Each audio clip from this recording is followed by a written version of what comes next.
पहुंची, एक दिन तेरे बच्चों की जिंदगी को तबाह करेगी, तेरे घर को बर्बाद करेगी। तुमने सिर्फ हुस्न देखा जाकिर का, बालों की रंगीनियां देखी, क्या कि अच्छा होता तुम्हें कोई बता देता हमने फलां की बेटी को घर से निकलते नहीं देखा, तू कह देता रिश्ता करना है, कोई तुझसे आके बताता उसके घर से रोज कुरान की तिलावत की आवाज आती है, तू उस जगह रिश्ते का इंतखाब करता। खुदा की कसम अगर ऐसी माए ढूंढ के लाओगे तो फिर रोने की जरूरत नहीं है, तेरे की आंगन से सलाहुद्दीन अय्यूबी पैदा हो जाए। वाह वाह वाह वाह, बेशक बेशक हक है। लेकिन दिल के भपोले जल उठे सीने के दाग से, इस घर को आग लग गई घर के जनाब से। हमारी बहनें भी कहती होंगी ये मौलवी हमारे पीछे पड़े रहते ना, ये मौलवी तेरे पीछे नहीं, ये मौलवी तुम्हारे गलत कारनामों के पीछे पड़े रहते। हमारी तो ख्वाहिश है काश जन्नत में तुम सैयदा फातिमा के साथ रहो, ये तमन्ना है हमारी, खातूने जन्नत के पहलू में खड़ी हो, ये ख्वाहिश है हमारी। और मेरी बेटी, मेरी बहनों इतनी तादाद में आई हो, कान खोल के सुन लो और बेटियों को भी सुना देना। खुदा की कसम जो इज्जत तुम्हें तुम्हारा बाप दे सकता है, ना तुम्हारा सोना दे सकता है, ना तुम्हारा मोना दे सकता है,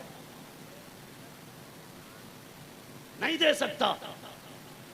वो कह रहा गाड़ी है, सोना जितना चाहो उतना ले लो, लालच दिया बेटी बह गई। मेरी बहन, मेरी बेटी, ये कुत्ते तुम्हें क्या इज्जत देंगे जो मदीने वाले मुस्तफा ने अता की थी।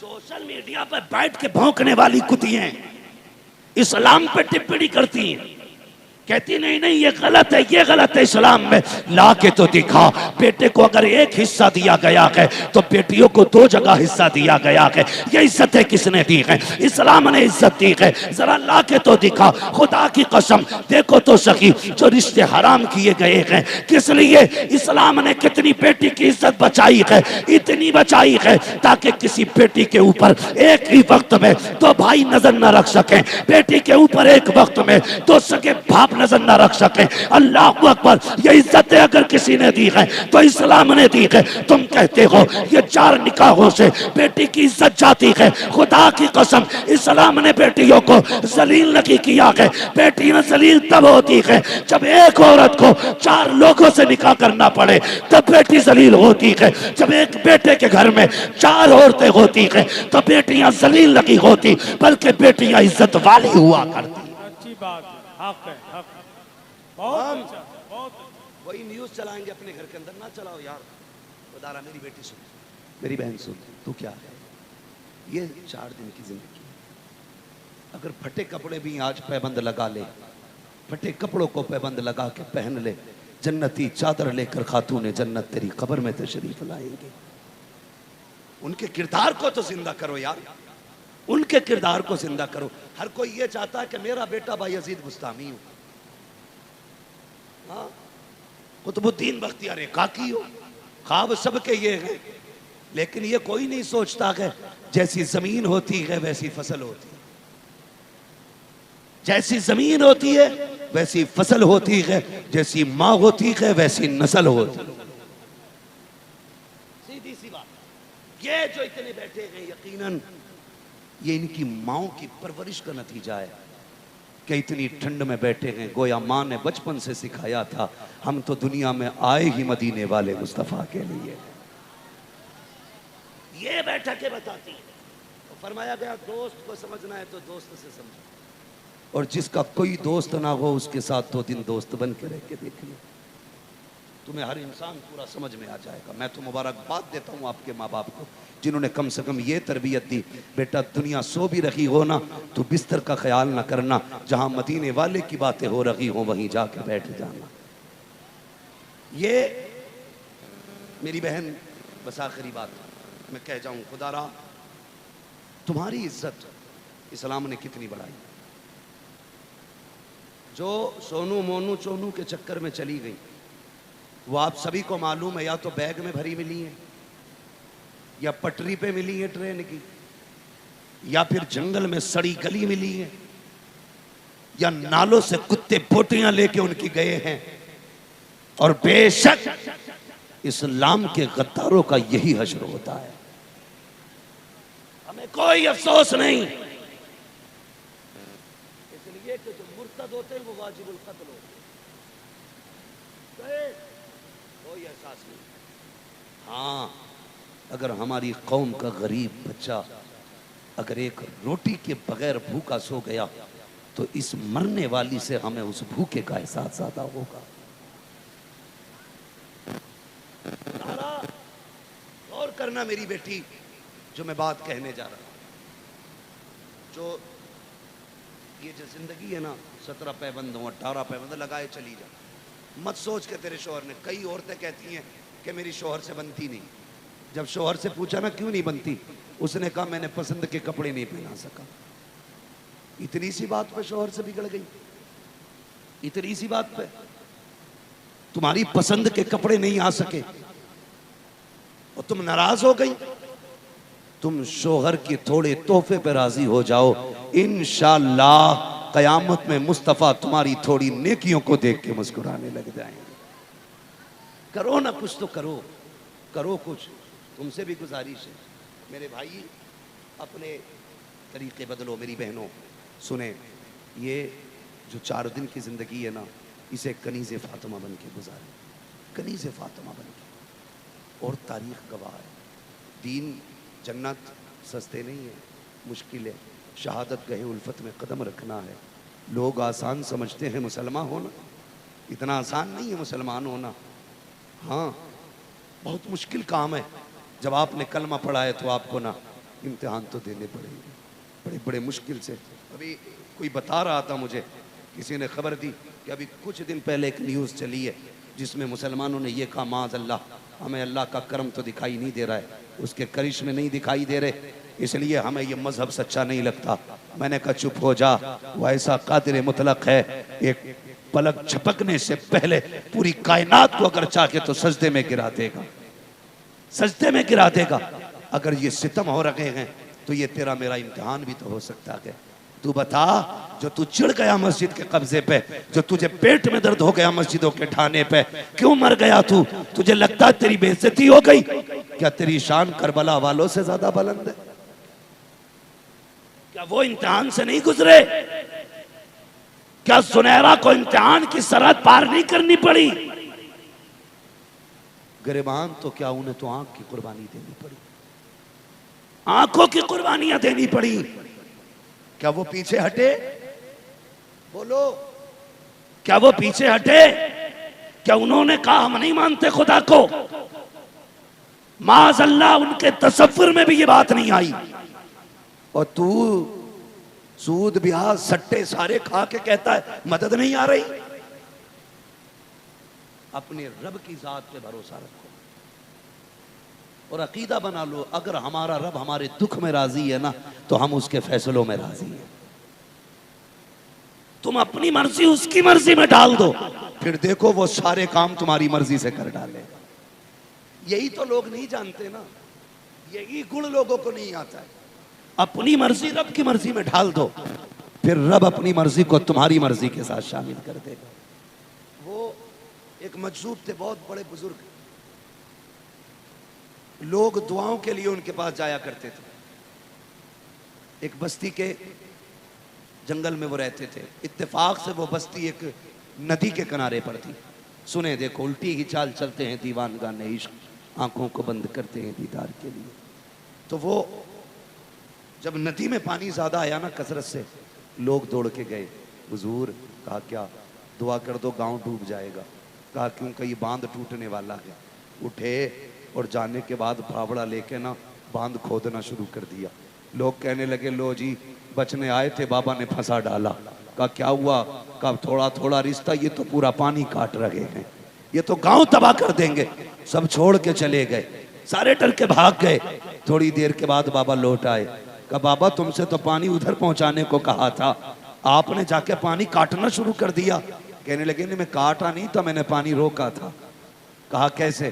कहा मैंने कहा मालिक, अगर तेरी मर्जी है कि ये गांव डूब जाए तो मैं तेरा बंदा हूँ, मैं तेरा बंदा हूँ, मैं तेरे काम में आगे आया हूँ, ले मैं खुद मिट्टी हटा देता हूँ। जब मैंने अपनी मर्जी उसकी मर्जी में डाली ना, उसने बता तू क्या चाहता है? कहा उसने जब इतना कहा ना तू क्या चाहता है? कहा मालिक मैं चाहता हूँ इसे नदी को दूर कर दिया जाए। कहते हैं जहां तक मैंने इशारा किया अल्लाह ने वहां तक दरिया हटा दिया था।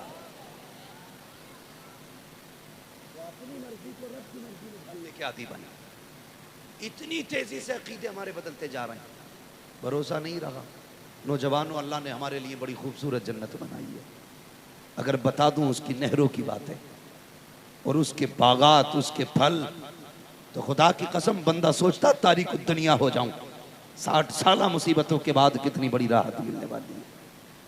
सबसे ज्यादा जरूरी है कि हम अपने आमाल को दुरुस्त करें। करेंगे इंशाअल्लाह, जोर से बोलो इंशाअल्लाह। मेरी बहन बेटियां, एक बात कही जाती है ना, कहती पर्दा तो दिल का होता है, आंखों का क्या पर्दा।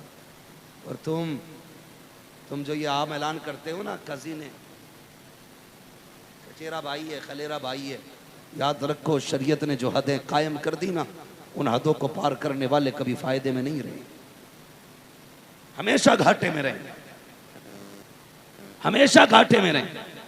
तो जो शरीयत की हदें नहीं, इन्हें लागू किया जाए। शरीयत ने जिनसे पर्दे का हुक्म दिया उनसे पर्दा कराओ। जरूरी नहीं है कि सिर्फ जाहिल की बीवी भागे, हदें तोड़ेगा तो भागेगी मौलवी की भी। और भाग गई थी, पता नहीं चरण सिंह के साथ भेजता था इम्तिहान देने, उसके साथ इम्तिहान देने भेजता था। अगले दिन आके कहता बीबी मेरी चली गई है। मैंने कहा तू क्यों जिंदा बेगैरत, तुझे भी मर जाना चाहिए। टोपी लगा के कह रहा है मेरी बेटी चली गई, रुदास सुनाता है। कहा भाई समझता था मैं उसे, मेरे घर में आता था, मेरी बीवी को पेपर दिलाने लेके जाता था। गैरत आनी चाहिए तुझे, तूने उस पर एतमाद कर लिया। खुदा की कसम इस्लाम तो ये कहता है अगर सगे भाई बहन जवानी के करीब पहुंच जाए तो एक बिस्तर पे कंधे से कंधा मिला के नहीं बैठ सकते हैं। अगर इस्लाम सगों को एक जगह बैठने की इजाजत नहीं देता तो तू गैरों को एक जगह कैसे बैठा सकता है? दिल के फपोले जल उठे सीने के दाग से, इस घर को आग लग गई घर के चराग से। आज कह दो ना इनसे जरा मेहरबानी कर, दुपट्टा रख ले सर पे, तो कहती है घुटन होती है घुटन। तुझे दुपट्टे में घुटन हो गई, जब मनो मिट्टी के नीचे पहुंचेगी बता हवा कहां से आएगी। आज मुसीबत हो गई। ये दुपट्टा कोई 2 मीटर का कपड़ा नहीं, दुपट्टा वो इज्जत है जो मदीने वाले मुस्तफा ने अता की थी। ये दुपट्टा वो इज्जत है जिसका हक खातून जन्नत फातिमा ज़हरा ने अता करके दिखाया। ये दुपट्टा वो कपड़ा है जिसकी अहमियत हजरत सैयदा ज़ैनब ने बताई। पर्दा होता क्या है, फिर रब ने भी यूं लाज बचाई है, यूं इज्जतें बख्शी हैं। मैदान क़यामत में सब अपनी अपनी के चक्कर में होंगे। ऐलान होगा गुजरने वालों, ठहरने वालों, खड़ो वालों, रुको वालों, गर्दनें झुका लो। कहा क्यों? कहा मेरे महबूब की बेटी फातिमा पुल से रात से गुजर के जाने वाली।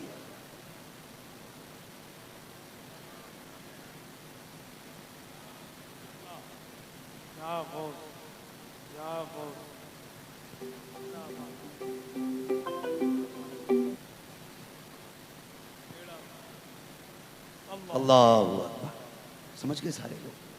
समझे जरा, समझे? मेरी बहन इस्लाम ने फांसी नहीं दी तुझे, गला नहीं कोटा तेरा, आज नहीं उड़ती दुपट्टा है। मर्द तो कोट भी 3 पीस वाला पहन रहा और औरत सिंगल पीस में काम चला रही।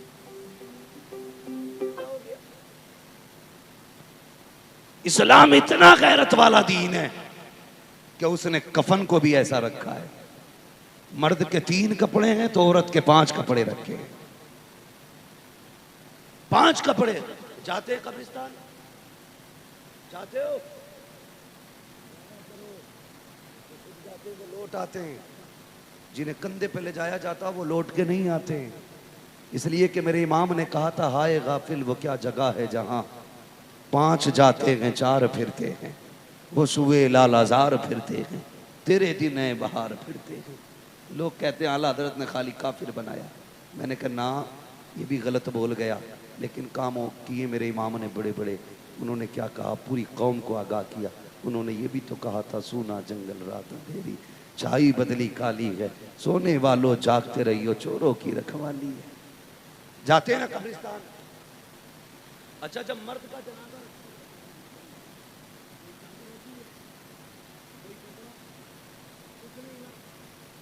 कुछ कब्र में, कुछ ऊपर, कुछ सबसे ऊपर, ऐसे मुर्दे को उतारा जाता है। लेकिन जब किसी के घर की इज्जत कब्र में जाती है तो फिर कपड़ा टंगता है कि नहीं?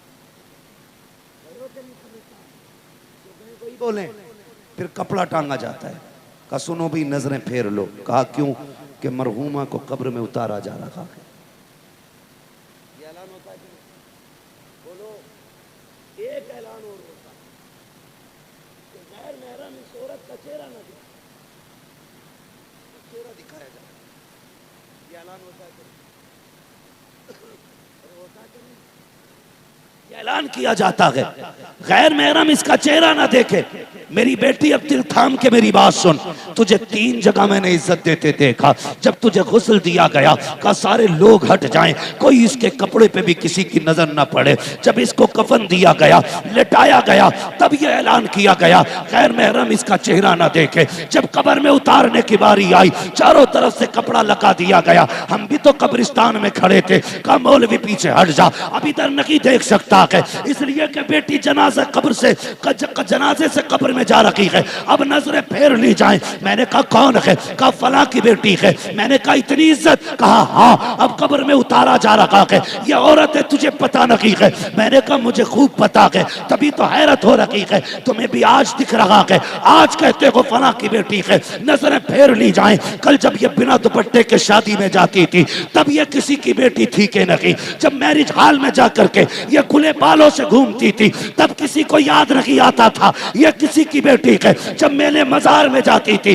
तब किसी को नजर नहीं आती थी ये किसी की बेटी है। जब ये तमाशों में खड़ी होती थी, तब किसी को नहीं पता चला ये किसी की बेटी है। आज मर गई है तो सब कह रहे हो कि ये फला की बेटी है। मेरी बेटी, इससे पहले कि तेरे ऊपर अलग से कपड़े डाले जाएं, अपनी मर्जी से कपड़े डाल ले। खुदा की कसम, काबे वाला भी राजी होगा, मदीने वाला भी राजी होगा। हाय हाय।